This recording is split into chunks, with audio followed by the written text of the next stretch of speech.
Voy a presentar prácticamente. El padre Marcelo es vicario general de la Arquidiócesis de Portoviejo, vicario para la pastoral, rector párroco de la Basílica Madre de Montserrat, el santuario de Montecristi, y docente de exégesis del Antiguo y del Nuevo Testamento en el Seminario Mayor San Pedro de Portoviejo, de Manabí, y de introducción general a la Sagrada Escritura en el Instituto Superior San Pedro de Portoviejo. Bienvenido, Padre Marcelo, qué alegría tenerte con nosotros. Gracias, gracias. Muchas gracias, Padre Oscar.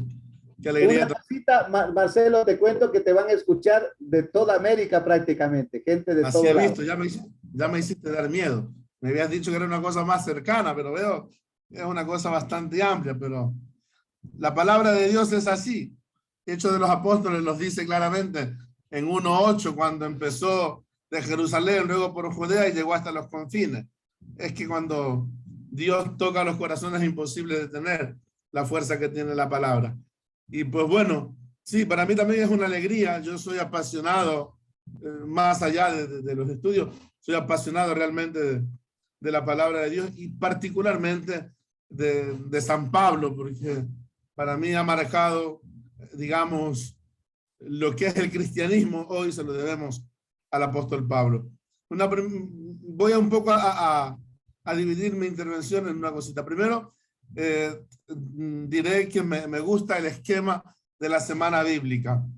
Me gusta el esquema porque para nosotros en la diócesis de Portoviejo, hablar de comunión, participación, misión, ya tiene eso un camino. Y la estructura que tiene la semana bíblica me parece que está bien pensada, justamente en esa lógica. Sinodalidad puede ser una palabra nueva, pero la realidad la ha vivido siempre la iglesia. Entonces, pensar la palabra de Dios en esa lógica, como creadora de comunión, como generadora de participación, como aquella que impulsa la misión, me parece que es una cosa fantástica. Y luego, el segundo elemento que quiero un poco compartir de entrada es la figura del apóstol Pablo en esta lógica sinodal. Permítame explicarme aquí, quizás detenerme un poquito en dos aspectos que considero fundamentales de San Pablo en lo que tiene que ver a sinodalidad. Primero, San Pablo fue aquel que inculturó el cristianismo en una civilización urbana. Me explico. El cristianismo nace en ambiente rural. El primer predicador fue Cristo, Crozán lo llama un campesino de Galilea. Sus ejemplos no salían más del campo y de la cosecha y de eso porque no podía haber más. Sus discípulos pues eran unos cuantos pescadores, etcétera, con cierto límite, ¿no? San Pablo es el que hace que esas categorías evangélicas puedan entrar en ambientes de ciudades cosmopolitas realmente. Si te piensan que el cristianismo en Palestina máximo habrá tenido contacto con ciudades de, yo qué sé, 30, 40 mil habitantes, pone Jerusalén, quizás 200.000 cuando había la fiesta, San Pablo hace que ese núcleo evangélico, que esa enseñanza la reciban en una ciudad de 200, 300, 400, 500.000, 800.000 habitantes, como podía tener Roma en aquel tiempo. Por lo tanto, ese traspaso cultural fue lo que hace que incluso hoy nuestras categorías tengan, digamos, ese molde. Me parece que una de las aportaciones del apóstol Pablo al cristianismo primitivo no fue solo la difusión del evangelio a toda, digamos, al mundo conocido de entonces. Y ni siquiera fue el aspecto misionero.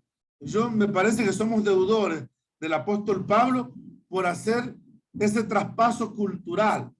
De modo que el mundo occidental, con las categorías occidentales ya de aquel tiempo, con la base filosófica greco-romana, cultural greco-romana, pueda haber sido el molde en el cual la palabra de Cristo, el reino de Dios, pueda haber entrado al mundo occidental y al mundo europeo sustancialmente, si consideramos, según Hechos de los Apóstoles, el segundo viaje misionero. Entonces me parece que un primer elemento fundamental para reconocer en San Pablo es justamente eso, esa capacidad de hacer que un mensaje rural, sencillo, pueda haber entrado en unas categorías culturales urbanas que será donde se va a desarrollar el cristianismo a partir de finales o de mediados del siglo I.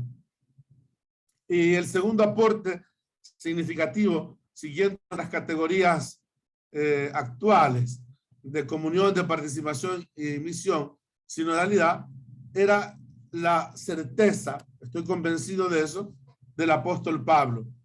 Todas las comunidades paulinas tenían el principio de la comunión.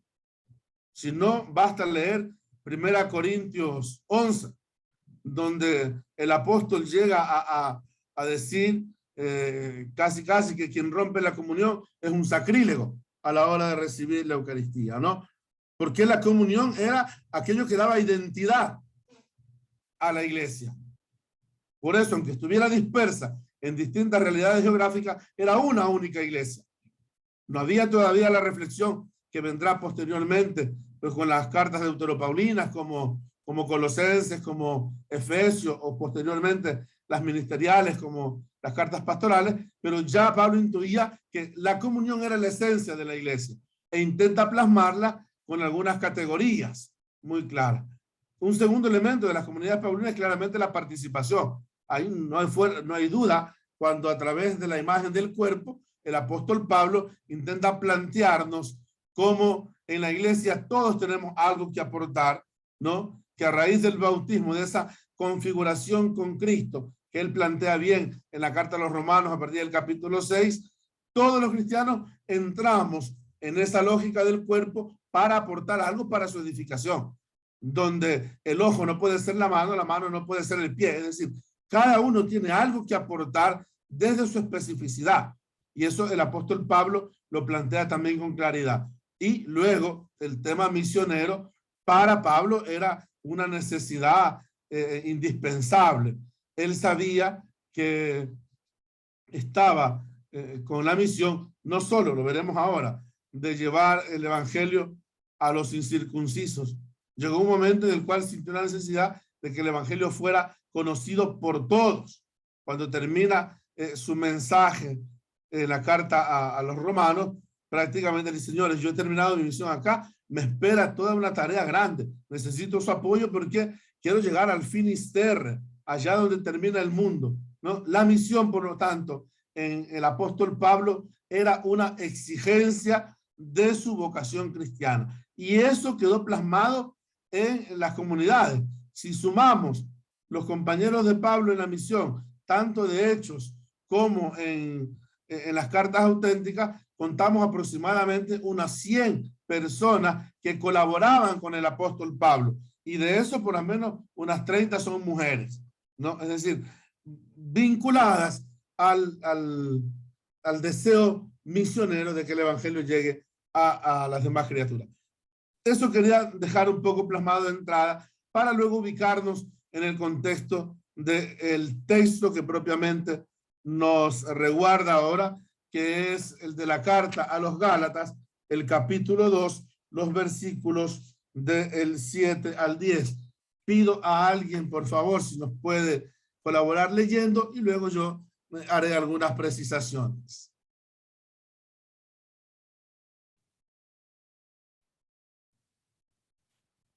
¿Yo puedo leer? Sí, claro. Buenas noches. Dice: por el contrario, reconocieron que a mí me había sido encomendada la evangelización de los pueblos paganos, lo mismo que a Pedro le había sido encargada la evangelización de los judíos. Pues de la misma manera que Dios hizo de Pedro el apóstol de los judíos, hizo también de mí el apóstol de los paganos. Santiago, Cefas y Juan reconocieron la gracia que Dios me ha concedido. Estos hombres, que son considerados pilares de la iglesia, nos estrecharon la mano a mí y a Bernabé en señal de comunión. Nosotros nos dirigíamos a los paganos y ellos a los judíos. Solo debíamos acordarnos de los hermanos pobres de Jerusalén, lo cual he tenido cuidado en cumplir. Palabra de Dios. Gracias. Obviamente hemos leído unos 4 versículos de un texto que es más grande. Yo voy a leer el texto al menos en los 10 versículos iniciales, porque estamos en el capítulo 2 de la carta a los Gálatas. Es una de las cartas autobiográficas de Pablo, ¿no? Donde algunos elementos de su vida las presenta. El capítulo 1 y 2 es uno de ellos. Aquí en el 2 nos presenta este episodio, por ejemplo, que lo relaciona con aquel encuentro que nos dice Hechos de los Apóstoles en el capítulo 15. El primer encuentro, digamos, le llaman el Concilio de Jerusalén, pero bueno, la Asamblea de Jerusalén, aquel evento que se da en Jerusalén por un problema concreto, ya nos ubicaremos de qué se trata. Pablo lo retoma aquí en la carta a los Gálatas. Nos encontramos probablemente en torno a los años 53, 52, 50, máximo al 55, ¿no? Pablo lo trata en esta carta, y luego, después de esto, a partir del versículo 11, encontrará la disputa que se genera con Pedro en Antioquía. No hay que perder de vista, porque si bien son dos temas aparentemente distintos, tienen algo de relación por la problemática tratada, ¿no? Entonces, yo me permitiré leer los primeros 10 versículos y de allí luego comentaremos algunas cosas puntuales. Entonces, después de 14 años, dice Pablo, subí otra vez a Jerusalén con Bernabé, llevando también a Tito con nosotros. Subí por causa de una revelación y les presenté el evangelio que predico entre los gentiles, pero lo hice en privado a los que tenían alta reputación, para cerciorarme de que no corría ni había corrido en vano. Pero ni aun Tito, que estaba conmigo, fue obligado a circuncidarse, aunque era griego. Y esto fue por causa de los falsos hermanos, introducidos secretamente, que se habían infiltrado para espiar la libertad que tenemos en Cristo Jesús, a fin de someternos a la esclavitud, a los cuales ni por un momento cedimos, para no someternos, a fin de que la verdad del evangelio permanezca con vosotros. Y de aquellos que tenían reputación de ser algo, lo que eran nada me importa, Dios no hace acepción de personas, pues bien, los que tenían reputación nada me enseñaron, sino al contrario, al ver que se me había encomendado el evangelio a los de la incircuncisión, así como Pedro lo había sido a los de la circuncisión, porque aquel que obró eficazmente para con Pedro en su apostolado a los de la circuncisión, también obró eficazmente para conmigo en mi apostolado a los gentiles. Y al reconocer la gracia de que se me había dado, Santiago, Pedro y Juan, que eran considerados como columnas, nos dieron a mí y a Bernabé la diestra en signo de comunión, para que nosotros fuéramos a los gentiles y ellos a los de la circuncisión. Solo nos pidieron que nos acordáramos de los pobres, lo mismo que yo estaba también deseoso de hacer. Esto, digamos, es el episodio del encuentro de Pablo en Jerusalén. Lo cuenta Hechos como una reunión solemne para tratar un problema. En Hechos todo es más formal. En Hechos de los Apóstoles hay incluso unas resoluciones que Pablo aquí nos las cuenta. Este escrito, esta perícopa, sustancialmente los especialistas la dividen en 3 partes. Una primera parte serían los primeros 3 versículos que nos cuentan la llegada de Pablo al encuentro de Jerusalén, etcétera, y un encuentro privado, digamos, con las columnas. Luego hay del 4 al 5 o hasta el 6 al 5 sustancialmente, ¿no?, donde se habla de los falsos hermanos. Ya nos detendremos un poquito sobre eso, ¿no?, que niegan digamos, la apostolicidad de Pablo, ¿sí? Y por lo tanto, al negar su apostolicidad, niegan también el contenido de su predicación. Y luego de los versículos del 6 hasta el 10 o del 7 hasta el 10, donde se dan los signos de haber sido reconocido como realmente apóstol y por lo tanto enviado a los gentiles. Algunas indicaciones que nos pueden ayudar para comprender un poco la palabra. Este capítulo 2 de la carta a los Gálatas, en sus primeros versículos, es, como les decía, la memoria que tiene Pablo de aquel encuentro en Jerusalén, donde se reúne la iglesia madre con, digamos, la iglesia madre de Jerusalén con las iglesias hermanas. Antioquía, ya estaba estructurada la iglesia de Antioquía, para discernir sobre un problema fundamental, ¿eh? El problema de cómo conjugar las tradiciones judías y la fe cristiana. O sea, la pregunta que estaba en el fondo era esta: ¿era necesario ser judío para ser cristiano? Primero hay que ser judío y luego recibir la fe cristiana. ¿Es necesario observar las tradiciones judías para poder ser discípulo de Jesús? En el fondo, eso era el problema principal de la iglesia primitiva. ¿Por qué? Porque al comienzo, los primeros discípulos de Cristo fueron judíos y no hubo problema. Iban al templo, rezaban, tenían todo el mundo judío. Si estudian los especialistas del tiempo, de la época, no sé,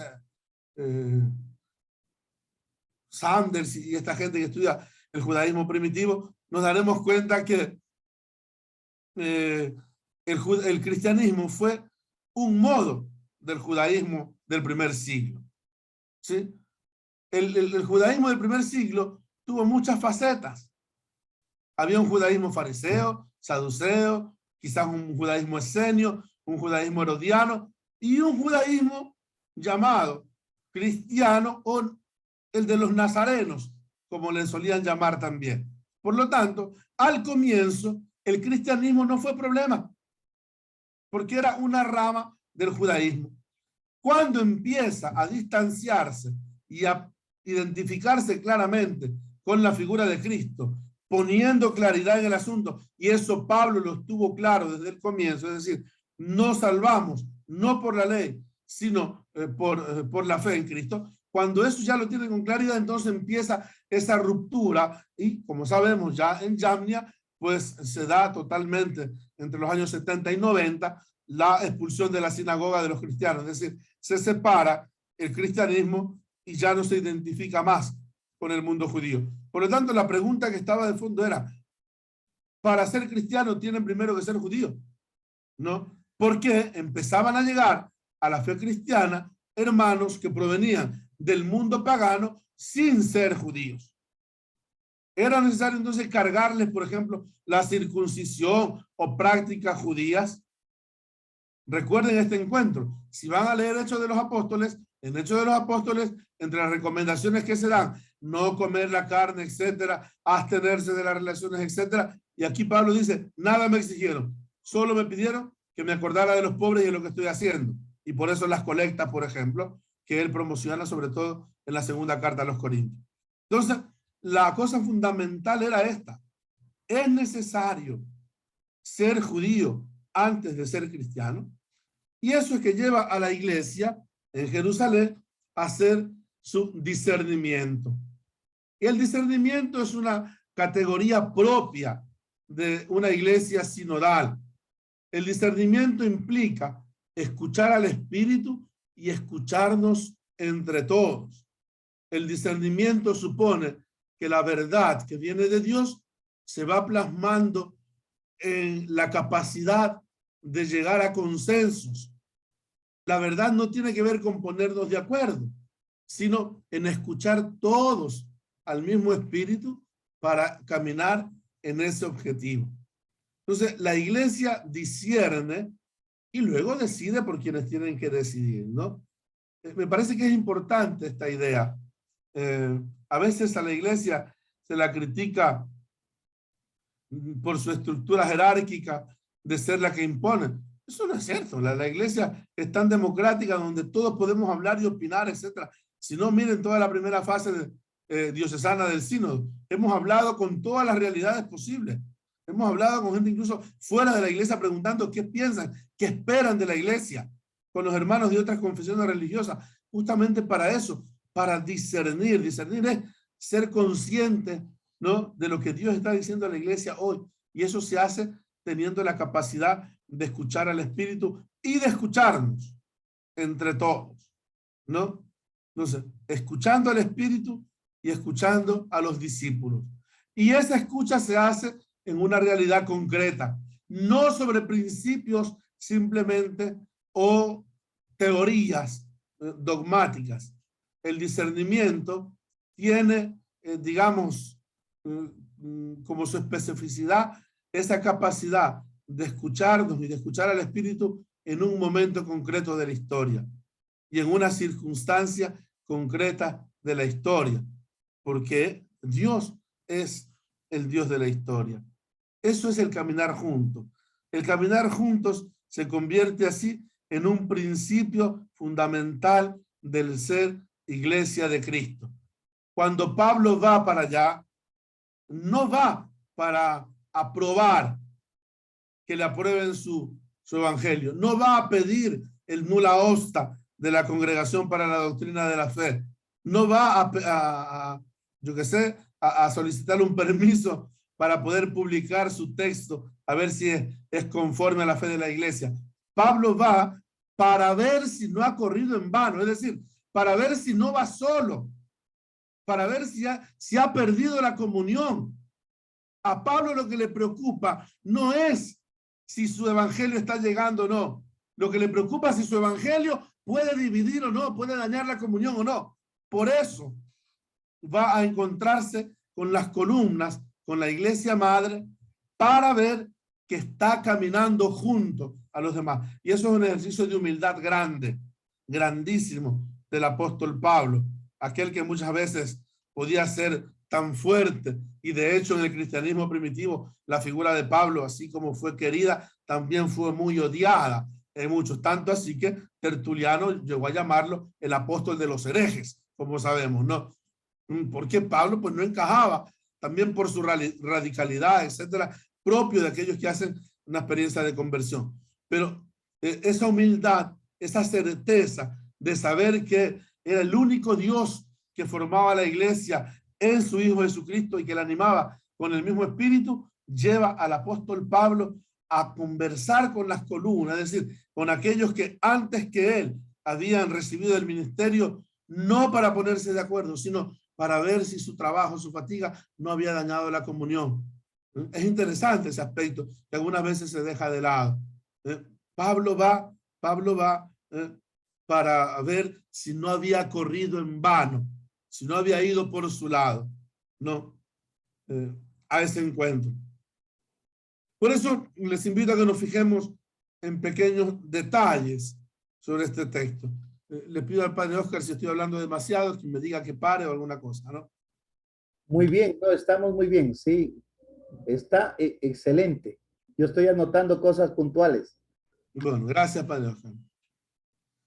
Los primeros apóstoles dieron en la obra de Pablo, esto lo dice Otto Kuss en su comentario, el dedo de Dios, es decir, la mano de Dios, que bendecía su labor entre los gentiles por medio de los prodigios y de las conversiones. Desde el comienzo el cristianismo supo que la palabra comunión era la clave de su actividad apostólica. Nadie podía quedarse afuera. El pueblo elegido cumplía su misión solo en esta capacidad de injertar en ese tronco a los paganos o a los gentiles. Pablo tuvo conciencia clara de esto. Su actividad apostólica tenía algunos principios bien claros, sustancialmente tres. El primero, ir a los gentiles.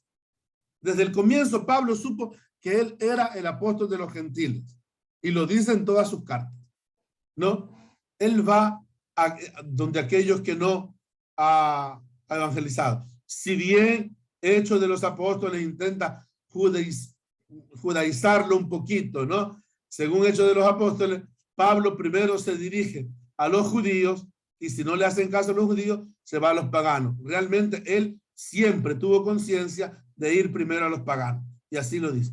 Un segundo principio de la actividad apostólica de Pablo tiene que ver con las ciudades grandes. Él iba a ciudades, no a pueblos. Piensen en Filipos y Tesalónica, quizás que eran las más pequeñas, pero por encima de 150,000 habitantes. Pero Éfeso, 300,000. Corinto, 400,000, medio millón de habitantes. Roma, ¿no? Eran todas ciudades enormes. Porque en esas ciudades no solo tenía el contacto más grande con los paganos, sino que el evangelio podía tocar distintos corazones. Otro principio de la actividad apostólica de Pablo era construir donde otros no hubieran construido, es decir, él poner los fundamentos. Si ya otro había estado ahí, no iba. Eso lo tenía con mucha claridad Pablo en su actividad. Entonces, los primeros cristianos reconocieron que Pablo era el encargado, aquel enviado para los paganos. Y en consecuencia, reconocieron de buen grado la misión de Pablo de cara al mundo de los paganos, ¿no? A ello se refiere el acuerdo que llega con la iglesia madre de Jerusalén, donde queda sellado con un apretón de manos, como signo de coinonía, expresión de comunión, para que nosotros, dice Pablo, fuéramos a los gentiles y ellos a los circuncisos, es decir, a los judíos. Pero que en modo alguno se presentó de forma pedante ni violenta. Al contrario, con toda la humildad, como hemos dicho, el apóstol va y presenta la actividad apostólica que está desarrollando en esos momentos. En realidad, no solo Pablo, ya Pedro, por eso es importante situarnos en el contexto, ya Pedro fue un poco adelantándose en el cristianismo pagano. Piensen, por ejemplo, en Hechos 10, cuando entra en casa de Cornelio, ¿no? Ya entra Pedro en contacto con ese mundo, digamos, que trasciende el área judía, ¿no? Pedro ya había viajado a Antioquía, lo recordará Pablo a partir del versículo 11 de este capítulo 2, ¿no? Pedro había viajado ya a Corinto, ¿no? Pablo lo recordará al comienzo de la primera carta, cuando hay esas divisiones y dicen, ¿cómo es esto en Corinto? Unos son de Pablo, otros de Pedro, otros de Apolo y Cefa, otros de Cefa. Es decir, ya Pedro había estado allí, digamos, en esta actividad misionera y probablemente también en Roma. Cuando Pablo llega a Roma, seguramente Pedro ya estaba allá. Ya estaba allá y quizás estaba a punto ya del martirio, ¿no? Pablo, por su parte, jamás pospuso la misión judía, ¿no? Él tenía claro que su tarea era otra. Si había un judío allí, etcétera, que estaba con él en la misión o que estaba cerca de su contexto y lo evangelizaba, no había problema, ¿no? De hecho, si ustedes ven la lista de acompañantes de Pablo, misioneros, muchos son judíos que seguramente fueron evangelizados por él. En el versículo 9 de nuestro texto que hemos leído, ¿no? Se mencionan las columnas. Por ejemplo, no se nombra a Pedro en primer lugar, ¿no? Y eso quizás sorprende porque unos versículos antes, en 1:18, por ejemplo, o también en 2:7, Pablo ha dicho que ha ido a encontrarse allá, ¿no? Y Pedro era ciertamente la figura, digamos, importante entre los primeros apóstoles. Si ustedes ven la lista, por ejemplo, de los discípulos en los evangelios, Pedro siempre la encabeza y el último es siempre Judas. Cuando Pablo entra en tensión con los corintios, con los cristianos de Corinto, allí Pedro ya tenía una relevancia. Pablo les dirá, ¿o acaso yo no tengo derecho a tener una esposa como la tiene Pedro, por ejemplo? ¿No? Es decir, Pedro ya tenía una figura relevante en el cristianismo primitivo. Sin embargo, acá no se lo nombra al comienzo porque seguramente quiere puntualizar la importancia de la iglesia madre de Jerusalén, donde Santiago, el hermano del Señor, ninguno de los dos apóstoles que se mencionan en la lista, este es otro Santiago, Santiago, el hermano del Señor, era el exponente máximo de la iglesia jerosolimitana. Santiago, el hermano del Señor, Pedro y obviamente Juan. Y parece ser que este Santiago era quizás el exponente máximo de un judeocristianismo un poco más rígido, ¿no? De hecho, si uno estudia parte de la carta a los Gálatas, hay siempre una tensión de Pablo con estos cristianos, justamente por esa tendencia a regresar al mundo de los, digamos, de la influencia judía, ¿no? Pablo tiene tensiones fuertes, tanto así que si ustedes leen, por ejemplo, la introducción en la carta a los Gálatas, pasa directo al problema. En otras introducciones hace todo un elogio, etcétera. Aquí nada, va a dar machete. Y aquí, por una parte, está lleno de pasión. En una parte le llama hijitos míos, en otra le dice estúpido, insensatos Gálatas, etcétera. O sea, aquí hay una tensión claramente con una, al menos rama, quizás del mundo judeo-cristiano más fuerte, que era normal. Era normal porque, perdónenme lo que voy a decir, no nos escandalicemos, la iglesia nunca fue más dividida como en el primer siglo. Porque en el primer siglo estaba, digamos, cocinándose, poniéndose las bases de lo que será después el cristianismo. No había una congregación para la doctrina de la fe, no había todavía un colegio episcopal bien definido donde la doctrina estaba marcada, no había un catecismo donde todos pudiéramos guiar, donde el credo todavía estaba establecido. Miren, incluso a nivel dogmático, recién para saber que Cristo es Dios, tuvimos que necesitar un concilio en el siglo V, IV, ¿no? Por lo tanto, en el cristianismo primitivo estaba todo ese debate. Pablo tenía claro que Cristo nos ha liberado para ser libres, por lo tanto, no tenemos que volver a la esclavitud del mundo judío, con los ritos, con las normas, con las leyes que observar. Eso él lo tenía claro, pero no era fácil para el mundo de los paganos, sobre todo aquellos que habían tenido cierta relación con el mundo judío. ¿Por qué no era fácil? Primero porque cuando Pablo llegaba, evangelizaba, dejaba ahí algunos días, pero luego se iba y luego mantenía un contacto epistolar y a veces no había un seguimiento. Los judíos, en cambio, tenían mayor tendencia al proselitismo y esas cosas que de una u otra manera daban una mayor seguridad, Otro aspecto que influía en eso era también a veces la visión negativa que se tenía de Pablo en el cristianismo primitivo. Hoy hablamos de Pablo como si fuera el gran evangelizador, pero no era querido en todo el mundo. Todo el mundo no lo aceptaba sino más. ¿Por qué? Porque este no había estado con nosotros. Este no estuvo con Cristo desde el comienzo de la predicación. Este probablemente ni lo conoció. ¿Y de dónde viene que es apóstol? Se dudaba incluso de su apostolicidad. Tanto así que en la carta a los Corintios tiene que escribir dos grandes apologías defendiendo primero el ministerio apostólico y después prácticamente su propio ministerio y su enseñanza. Y si a eso le sumamos que en la carta a los Gálatas fue una de las cartas, digamos, más circunstancial de Pablo, porque como él mismo lo cuenta, la evangelización de Galacia fue por una circunstancia, ¿no? Se enferma y le toca quedarse allí y evangeliza y sorprendentemente los Gálatas se convierten. De hecho, la iglesia de Galacia es la única que no es una ciudad grande.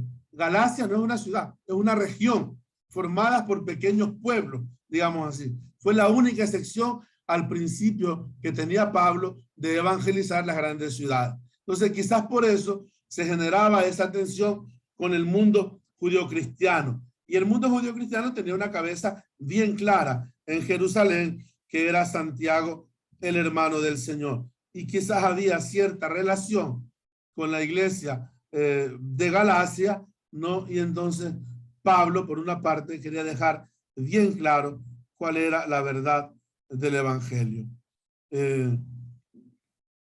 Por eso, digamos, a eso se debe sustancialmente la tensión que hubo entre la iglesia de Galacia, ¿no?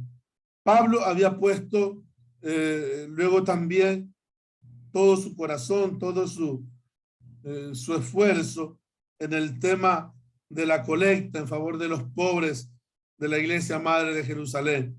La colecta no era simplemente una obra de caridad, era una expresión grande de comunión.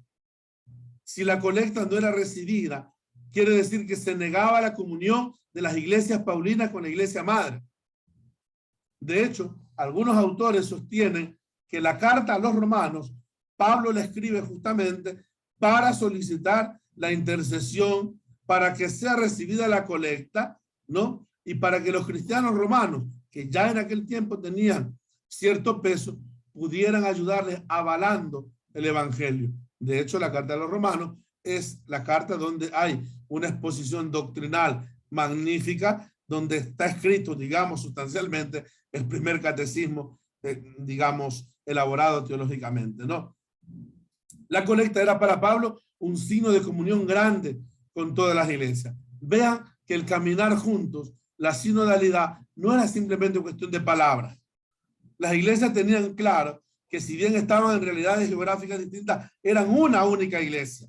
Y por eso esa única iglesia vivía siempre en una comunión constante, a imagen de la Trinidad, en la preocupación permanente de unas por los otros. Por eso Pablo hace en todas sus iglesias esa colecta para el bien de los pobres de la iglesia madre, ¿no? No era, digamos, el óvulo de San Pedro, no, era más que una forma de agradecimiento por los bienes espirituales de la comunidad madre. Era un signo de una comunión real y efectiva. Por eso, así como la iglesia en el cristianismo primitivo estaba haciéndose, por lo tanto se veían experiencias particulares, ¿no? Y San Pablo mismo lo dice en la primera carta a los Corintios, conviene que haya airesis, es decir, herejías, divisiones. También todo eso estaba en función de buscar la koinonía, la experiencia de comunión. Era claro entonces que para el apóstol este encuentro no era circunstancial. A partir de aquí quedaba claro que Pablo se iba a dedicar ya no solo por su convicción, sino porque así la iglesia toda lo había considerado, a una misión abierta a todos. Si bien siempre lo tuvo claro, a partir de la mano, del apretón de manos que recibe de los pilares de la iglesia, Pablo tiene la certeza de que su vocación ha sido certificada por la iglesia, que la llamada que él ha recibido de Dios para ir al mundo pagano hoy tiene el aval de la iglesia de Cristo, que sale entonces de la experiencia de la comunión para abrirse a ese mundo nuevo, digamos así, de la misión a estos pueblos donde todavía el apóstol tenía, digamos, un amplio margen de evangelización. Su ideal siempre fue Roma, y de ahí llegar a la Hispania, el Finisterre, y tener a partir de allí una experiencia de esos mundos nuevos que acogen el evangelio. Hay, no sé, algunas preguntas, si podemos un poco desarrollarlas, etcétera, ¿no?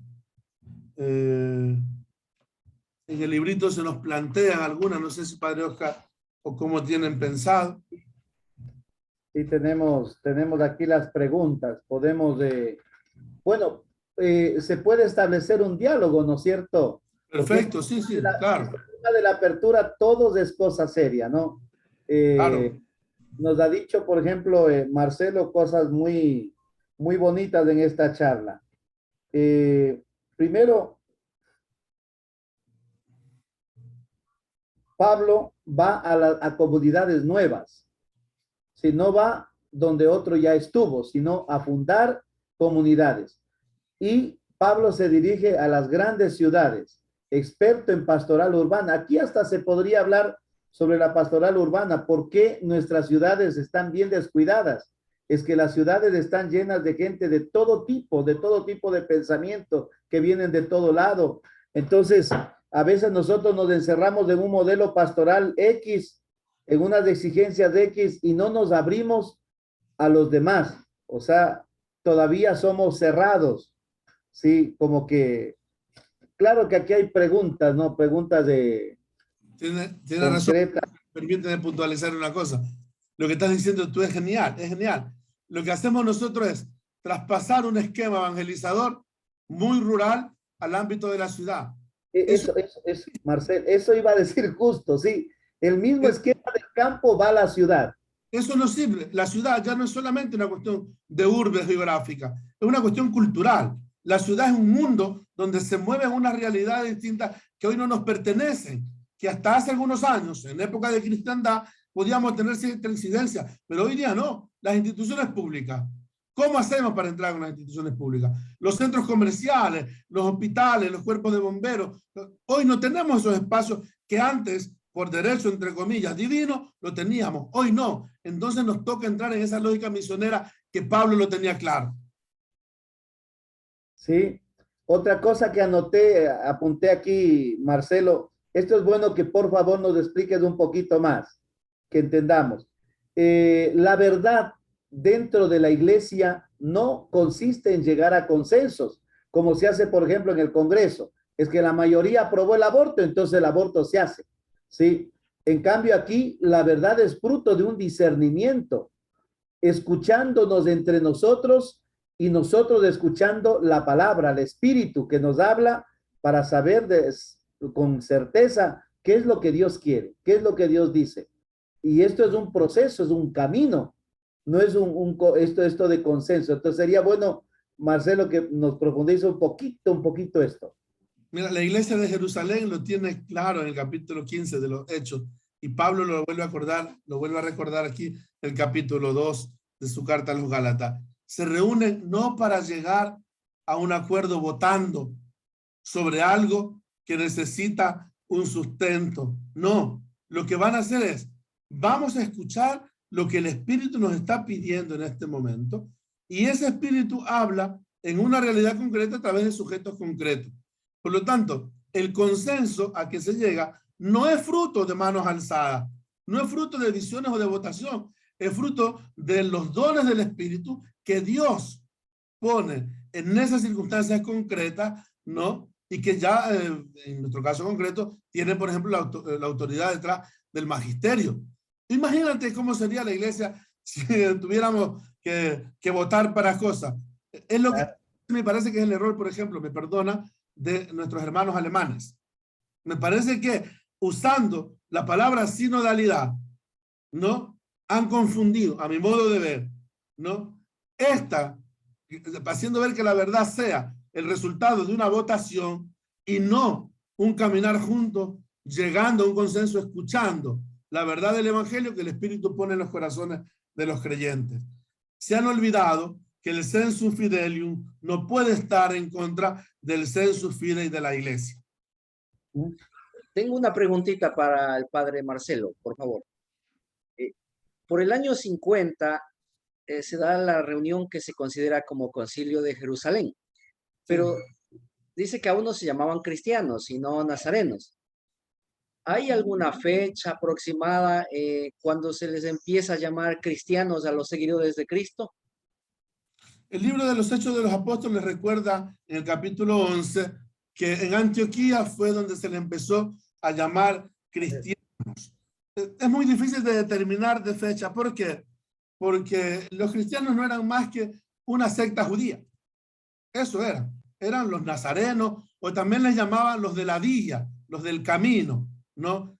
Haciendo referencia a las 4 apariciones de la palabra Jodos en el libro de los Hechos de los Apóstoles, ¿no? Seguramente al final del siglo I sí ya tenían claridad de que los cristianos eran aquellos que seguían la doctrina de Cristo. Eso lo tenemos incluso ya en documentos que vienen, por ejemplo, del mundo romano entre final del primer siglo e inicio del segundo siglo. Pero no sé, hasta los años 50 tal vez un poco más difícil, sobre todo porque todavía no habían dado, digamos, las grandes persecuciones. La iglesia de Roma todavía, la iglesia de Jerusalén, perdón, todavía está en ese tiempo. Hay que esperar en torno a los años 66, 70, cuando la iglesia se empieza a dispersar y se va para la zona de Jordania, de Pela, etcétera, y el resto se esparce por donde más o menos puede.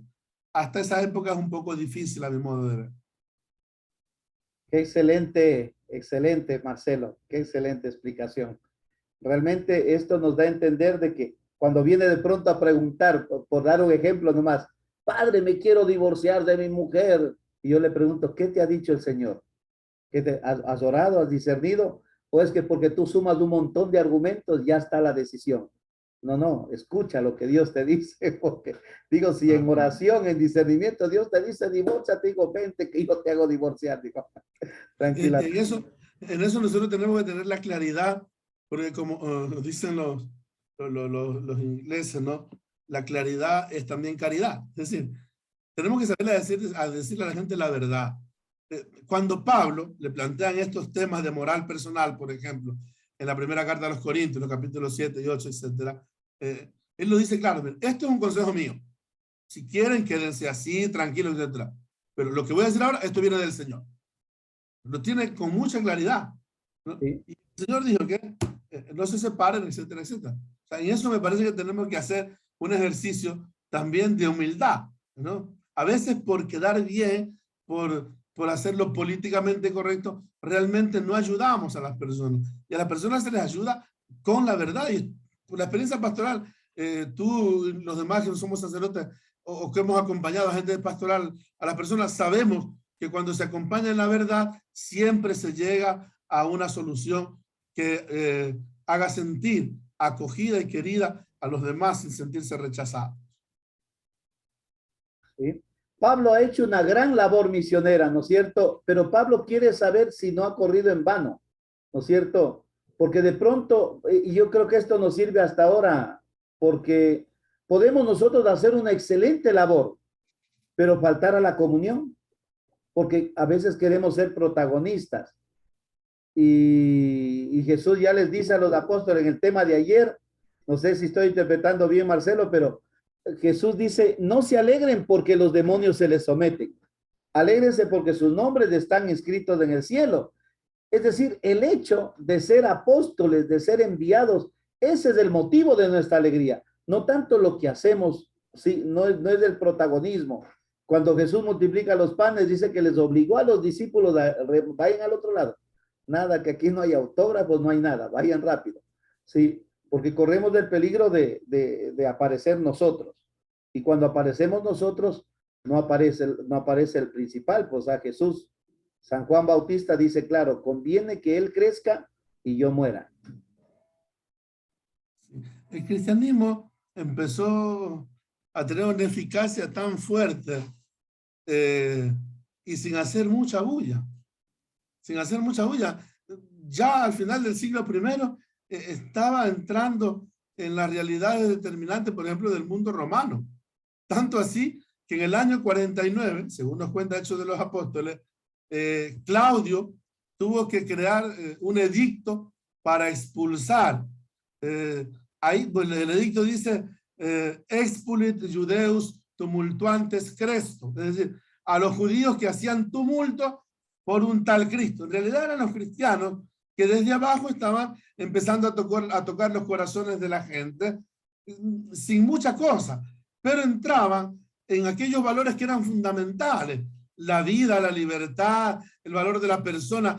Eso en un mundo donde el 80% era esclavo, donde la vida no valía igual, claramente sacudía las conciencias. Es que quisiera, si alguna vez tengan la oportunidad ustedes de leer, por ejemplo, materiales que en este tiempo se están trabajando mucho, como por ejemplo el cristianismo supuso una lucha cultural también contra el imperio, es decir, la visión de Cristo de Pablo y esa teología imperial No, el cristianismo la fue poniendo de entrada, de pequeño, fue tocando corazones, y eso obviamente no lo podían soportar los emperadores. Por eso desde Claudio y luego el Nerón hasta Domiciano, que fue uno de los más crueles, etcétera, tenían que acabarlo. Pero el cristianismo fue así, y lo hacía con esa certeza de comunicar el evangelio. Ese era el gozo, esa era sin buscar ningún tipo de aplauso ni nada, sino en muchos casos conscientemente la gloria del martirio, que era un privilegio para los cristianos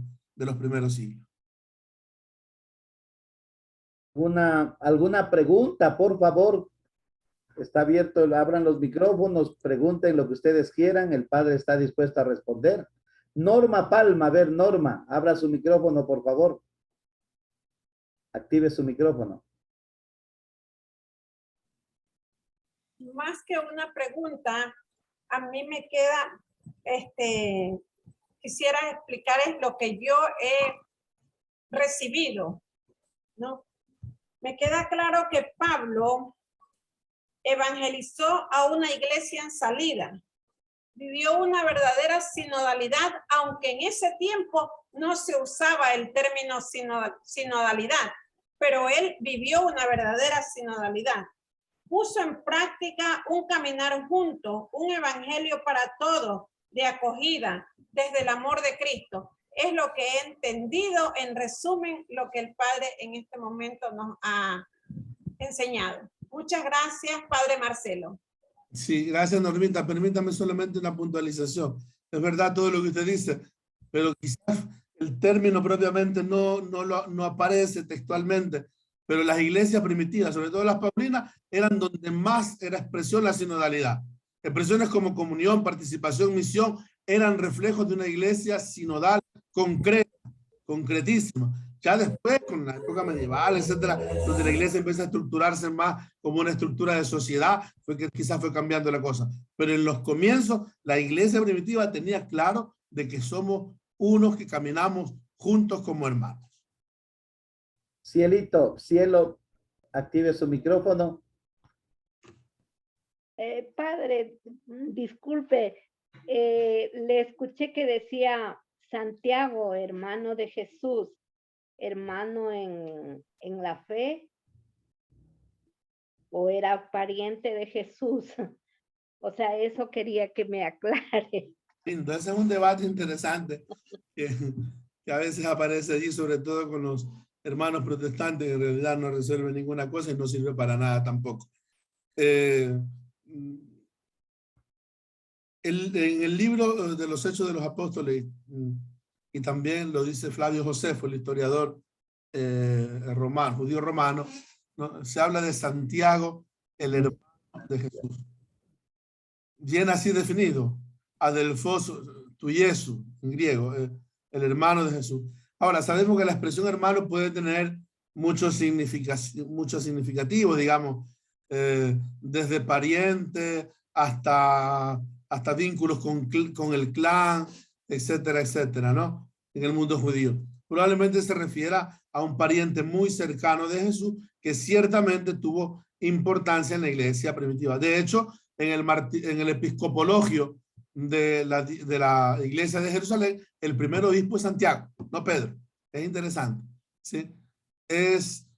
Porque en la lista de los apóstoles encontramos dos Santiago. Santiago, el hermano de Juan, y encontramos Santiago, el de Alfeo. De Santiago el de Alfeo sabemos poco y nada. Fue un hombre que apareció ahí. Y el Santiago, el hermano de Juan, lo mandó a matar Herodes Agripa en el año 42. Por lo tanto, ya había desaparecido. En cambio, fue el que permaneció por lo menos hasta el año 62, según nos cuenta Flavio Josefo, que murió. Pero sí, es un pariente muy cercano del círculo de Cristo y por lo tanto tuvo, digamos, esa influencia e incidencia en la iglesia jerosolimitana.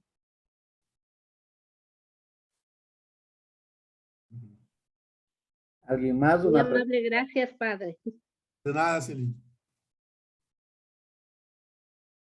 Le agradecen en el chat al padre desde Venezuela, desde Colombia, ahí están los fans y las fans. A ver, Patricia. Buenas noches, padre. Tenga la bondad. De pronto, este personaje, Flavio Josefo, yo le veo siento mucha curiosidad de este personaje. Tal vez podría explicarnos un poquito más sobre él, por favor. Flavio Josefo fue un judío que después se vendió o se hizo romano, un historiador, fue, digamos, acogido por la familia de los Flavios en Roma y escribió la historia, algunas obras que nos cuentan la historia del pueblo judío, sobre todo desde la época del Segundo Templo, es decir, de la restauración, después de la vuelta del exilio, ¿no? Ahí él nos compone algunas obras. En el siglo I estamos de Bellum Judaicum, que habla sobre las guerras de los judíos, o también las antigüedades de los judíos. Todos esos datos que aparecen son de él. No siempre son confiables porque él intenta contentar, digamos, a alguna rama que le conviene del mundo de los emperadores. Pero, por desgracia, es de las únicas fuentes que tenemos más ciertas o al menos reales para poder consultar ese periodo fuera de la Biblia, ¿no? Es interesante en algunos aspectos, en otros hay que mirarlo con cuidado. Sí, Pero, sí. de Dios para Flavio José. Sobre todo el de las antigüedades judías, que es más o menos como en relación con las antigüedades romanas. Sí, más o menos, sí. donde dicen que muy poco confiable. Sí, Bueno, de él, de hecho, por ejemplo, en la Antigüedad Judaica es interesante sobre todo el tema de la cronología, que más o menos está en sintonía, por ejemplo, con los Macabeos, Daniel y toda esa época, ¿no? Si me permite. A ver, Marcelo. Otro Marcelo. Tocayo. Padre, buenas noches. Yo conocía ya de usted de antemano. Tengo hermanos del movimiento de cursillos de cristiandad. Claro, yo soy cursillista, sí. Y de verdad, pues, me siento muy contento de estar en esta charla con usted. Más que nada, usted ha puesto al apóstol Pablo como el movimiento de cursillos ha puesto también en su cabeza, y el patrono del movimiento es el apóstol Pablo. En todo caso, las exposiciones suyas acerca de lo que es el apóstol Pablo en el cristianismo, nosotros tenemos dentro del corazón. ¿Por qué? Porque dentro de este caminar cristiano hemos podido seguir un poquito de cerca las enseñanzas del apóstol Pablo. Así que para mí en realidad es una alegría encontrar a un sacerdote que exponga verdaderamente el principio del cristianismo, el principio de las bases fundamentales que puso San Pablo para para que la iglesia sea pues en lo que estamos ahora, en esta unión, en este caminar de participación y de misión. Yo lo que manifiesto es que tal vez, ¿qué nos está pasando a nosotros en este momento? Es que a veces queremos hablar de Jesucristo sin conocer a Jesucristo, sin saber quién es Jesucristo. Y por esa razón es necesario que nosotros nos adentremos en la lectura del Nuevo Testamento y de todos los evangelios para poder caminar. Y en eso, los Hechos de los Apóstoles, las cartas de San Pablo, que son tan enriquecedoras a cada uno de nosotros. De esa manera es la única que nosotros podemos hablar de Cristo y hablarle de verdad con el corazón. No es cuestión. Ahora, por ejemplo, esta misión en la que estamos en este momento participando y en estas diferentes conferencias de esta semana nos ha hecho ver claramente que nosotros tenemos que prepararnos más de cerca con la historia, como es Cristo Jesús para nosotros. Entonces, esto es lo que creo yo que dentro de esta evaluación vamos a hacer, esta semana, es el crecimiento que nos da la oportunidad para adentrarnos más a la palabra de Dios. Muchas gracias, Padre Marcelo. Como yo les digo siempre, tocayo, ¿no? Dios nos ha permitido ponernos este nombre y por algo será, ¿no? Así que gracias a Dios estamos en esta misión y que Dios nos permita y nos dé la vida para seguir caminando del brazos con Jesús, diciéndole, en ti confío. Muchas Bueno, gracias. Tenemos más personas. La cola, tenemos a Alicia. A Luz, bueno, Alicia, a ver, ¿puede activar su micrófono? Ya. Buenas noches para todos. Disculpen, estoy de visita en una casa y me he encerrado en una habitación para no perderme el encuentro de hoy. Yo quería hacerle una pregunta, Padre Marcelo, que si bien usted no lo ha dicho, si usted me lo puede aclarar si eso pasó o no. Puede ser que en esa época entre Pablo y Pedro había una discrepancia en cuanto a la circuncisión. Así, claro, por supuesto. Pero no era solo entre Pablo y Pedro, era la visión del cristianismo. Pedro viene del mundo cristiano judío. Pedro era un judío, pensaba como judío, fue criado siempre como judío y su experiencia que desde el judaísmo encontrar la salvación en Cristo. No, Pedro nunca se planteó si lo que había sido culturalmente y religiosamente influenciara, porque ya había encontrado a Cristo. Pablo es más radical, porque Pablo, siendo fariseo, tiene una experiencia de conversión tal, perdonen la expresión, como decía Chesterton, por eso los convertidos son insoportables, y Pablo era uno de esos. Entonces Pablo al convertirse era tan radical que no, señores, para Pedro no era problema. Si venía un cristiano, lo aceptaba. Si quería ser judío, bien. Para Pablo no, eso no era intransigencia. Eso se debe también al proceso de la iglesia que estaba haciéndose en ese tiempo y que estaba definiendo cosas. Hoy esos problemas no se plantearían. En aquel tiempo era fundamental porque estaba en juego digamos, la credibilidad de la salvación o por Cristo o por la ley. Hoy día eso ya no entra en juego, ¿no? Pero en aquel tiempo probablemente era necesario discutir. Verónica.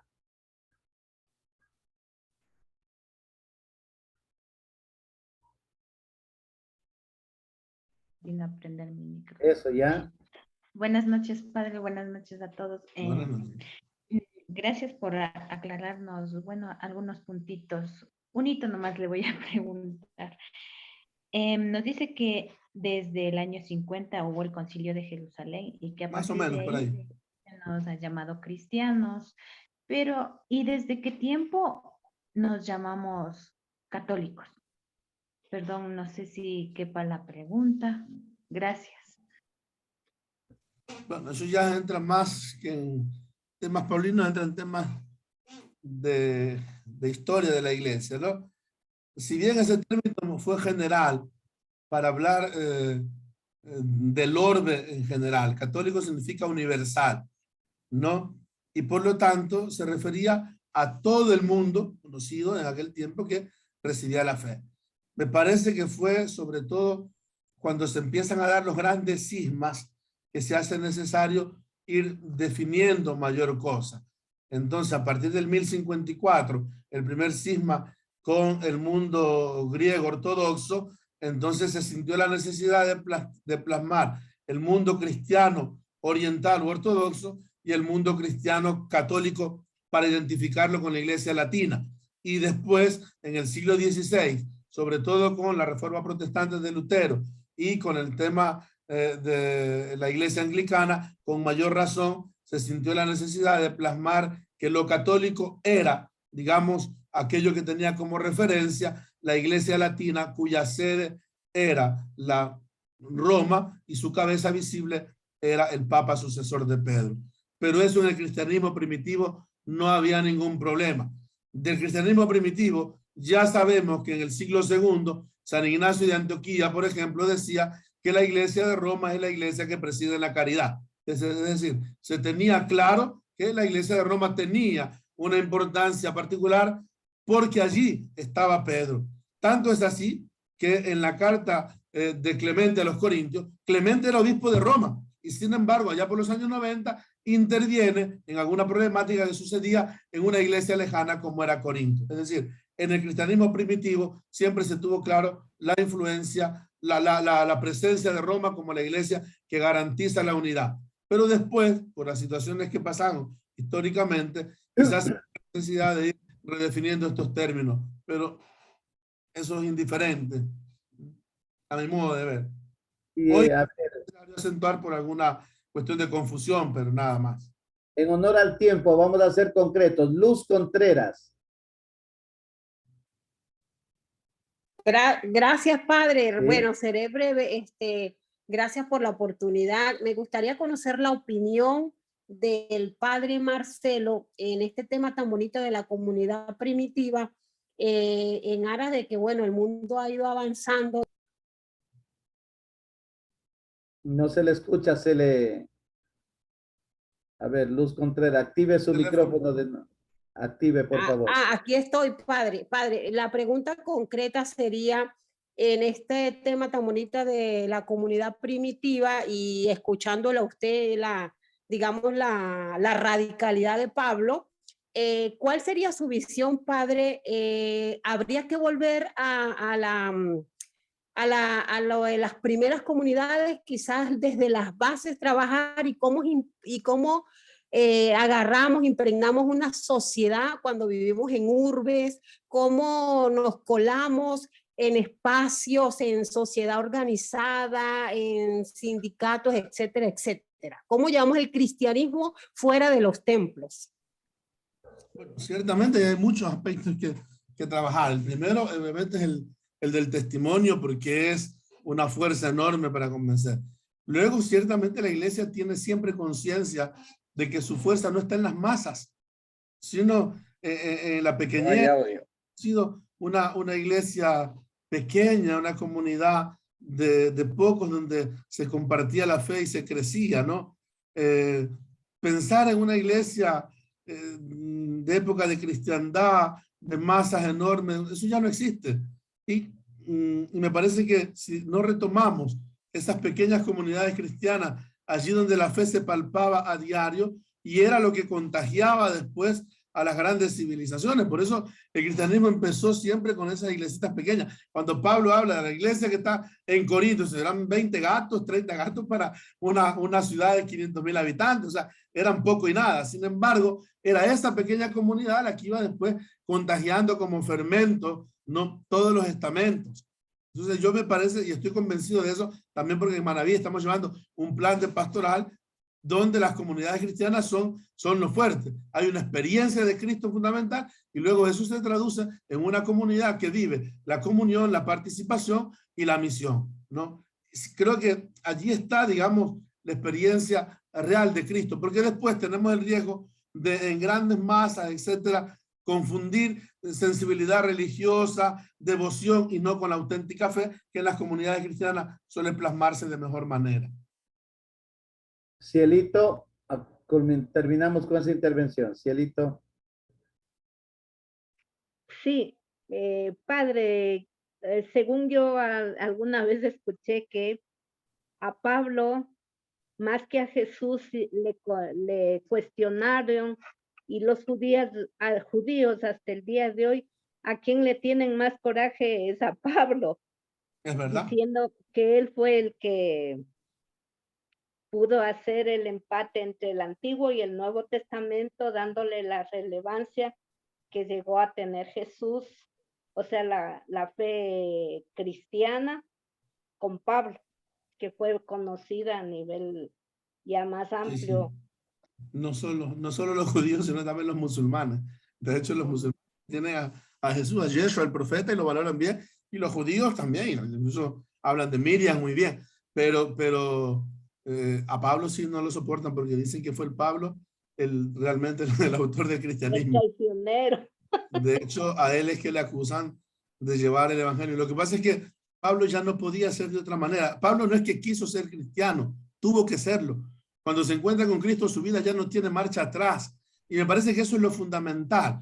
Yo les invito, por ejemplo, a leer algunos pasajes autobiográficos de Pablo. Por ejemplo, Filipenses 3 o la misma carta a los Gálatas 1, 15, 16, 17 o la segunda carta a los Corintios a partir del capítulo 10 donde Pablo habla de una experiencia de amor con Cristo, que su vida ya no es la misma, ¿no? En la carta de hoy, perdona si me das tiempo un poquito, Oscar, pero no tengo el texto español aquí, pero intentaré traducir. Cuando Pablo dice, cuando aquel que quiso llamarme desde el seno de mi madre me separó por gracia suya y me reveló a su Hijo en mí para que yo pudiera evangelizar a la gente, a los paganos, no lo conocí por medio de la sangre del evangelio, no me fui a Jerusalén para ver a los apóstoles, sino que me fui a Arabia y luego regresé a Damasco, etcétera. Es decir, ahí hay una experiencia donde Pablo ha hecho, después de ese encuentro de Cristo, una especie de exceso, de retiro, de meditación, de interiorización,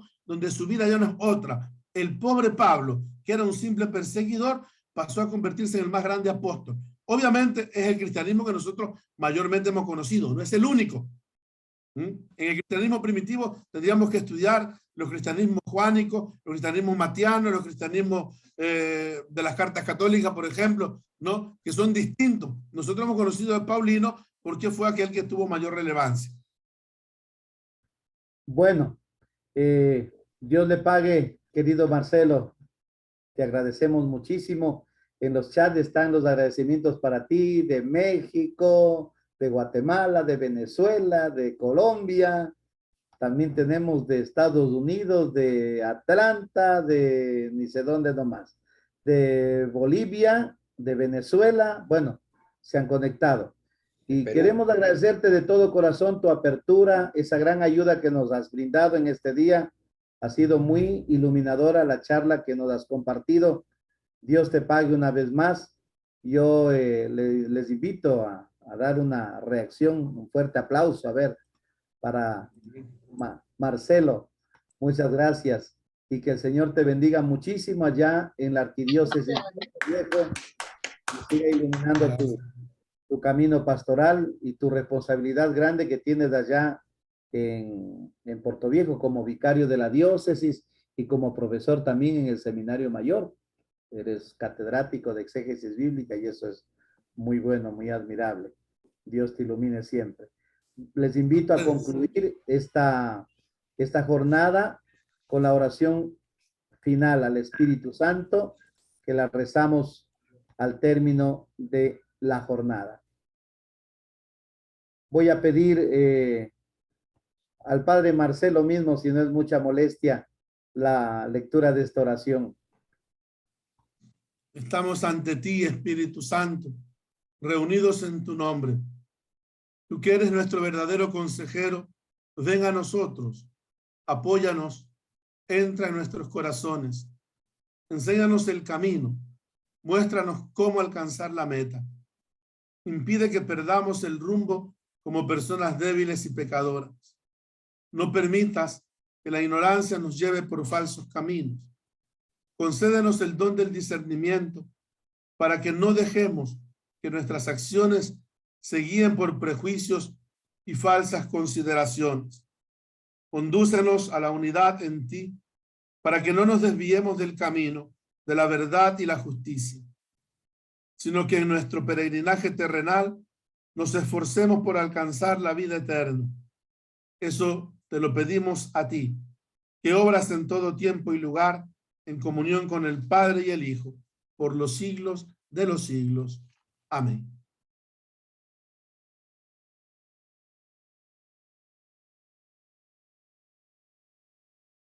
Le rezamos a Mamita Virgen juntos. Dios te salve María, llena eres de gracia, el Señor es contigo. Bendita eres entre todas las mujeres y bendito es el fruto de tu vientre, Jesús. Santa María, Madre de Dios, ruega por nosotros pecadores, ahora y en la hora de nuestra muerte. Amén. Gloria al Padre y al Hijo y al Espíritu Santo, como era en el principio, ahora y siempre, por los siglos de los siglos. Amén. Por favor, Marcelo, danos la bendición. Gracias, gracias por hacerme partícipe de esta experiencia. El Señor les llene de ese deseo de Cristo que era propio del apóstol Pablo. El Señor esté con ustedes. Con tu espíritu. La bendición de Dios Todopoderoso, Padre, Hijo y Espíritu Santo, descienda sobre ustedes y les acompañe siempre. Amén. Mañana, Gracias. Dios le pague, Padre Marcelo. Mañana tendremos, así para compartir, e invitamos también a todos los que nos han dado las charlas para el día de mañana. Va a estar con nosotros Monseñor Isidro Puente.